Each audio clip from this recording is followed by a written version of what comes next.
Nicholas Holland, owner of the Valley Dental LLC, owner Valley Dental, small business owner, founding board member, Westwood Works, and board member, Invest in Neighborhoods. Mr. Holland. Hi, good evening, everyone. My name is Nicholas Hollan, and I am an endorsed Democrat running for Cincinnati City Council. Let me begin by saying I view the three. Well, let me start over. I think the biggest role of Cincinnati City Council is to serve as a steward of taxpayer dollars, and that's why I view the three issues facing Cincinnati all revolving around money, because that's the role of council. So, issue number one is addressing a $30 million deficit. Issue number two, injecting revenue into the city in the short term. Issue three is growing the long-term financial stability of the city. So let's break this down starting at the top. Number one, it's talking about a budget cut. Now, nobody wants to cut the budget. It's not popular. It's not easy. If it was easy, it would have been done already. And that's the problem. We have a majority on city council who's unwilling to tackle issues like the budget because it's potentially unpopular. To me, that's poor governance. The role of city council, the role of our elected officials should be to lead, to take bold but necessary action. And as your council member, I pledge to do just that. And that specifically means, with regard to budget cuts, that there's no department that's off the hook. We have to make responsible cuts to any department because we have to tighten our belt. And unfortunately, that also includes public safety. I don't want anybody to lose their job because of a budget cut. But I wouldn't be doing my job as a council member if I allowed the city to continuously operate with a $30 million deficit. Issue number two, we have to inject revenue into the city. And to me, I'm open to ending the property tax rollback. And I would also consider a trash collection fee in a pay-as-you-throw type of category. Lastly, issue number three is growing the long-term strategic plan of this city. And to me, that means investing in the people who make up Cincinnati.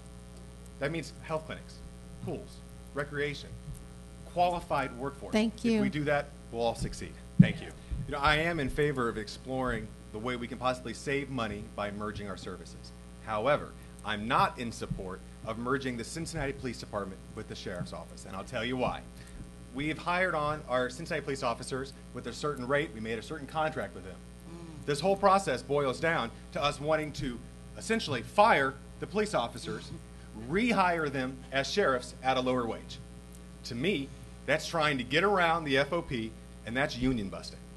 As a strong supporter of organized labor, I stand with working class people, and I stand with our police officers who, by no fault of their own, have a contract in place.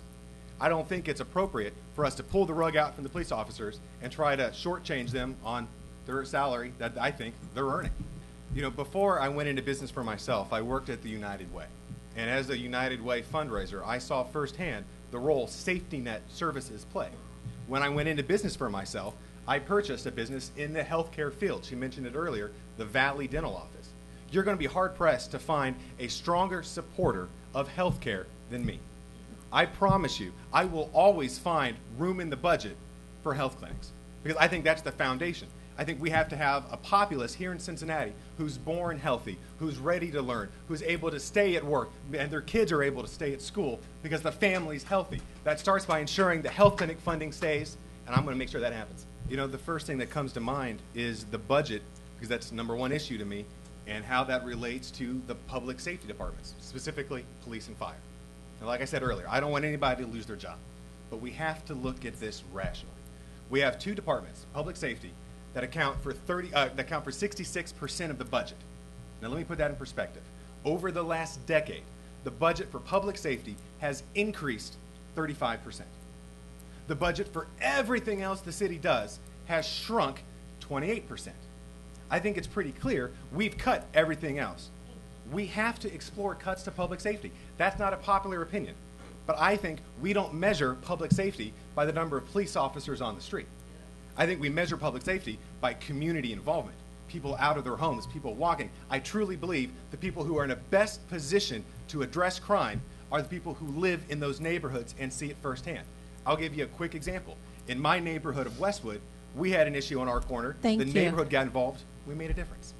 thank you all for giving me the opportunity to stand before you, answer your questions, and hopefully earn your vote this year for Cincinnati City Council. As a small business owner, I know what it is to operate a budget. I know what it is to run an organization effectively and efficiently. And let me give you a concrete example. Within this past year, I've had the opportunity to double the number of jobs within my organization. I look to bring that same skill set to Cincinnati City Council because I think it's apparent that the current council, as it's made up, has the inability to address the budget.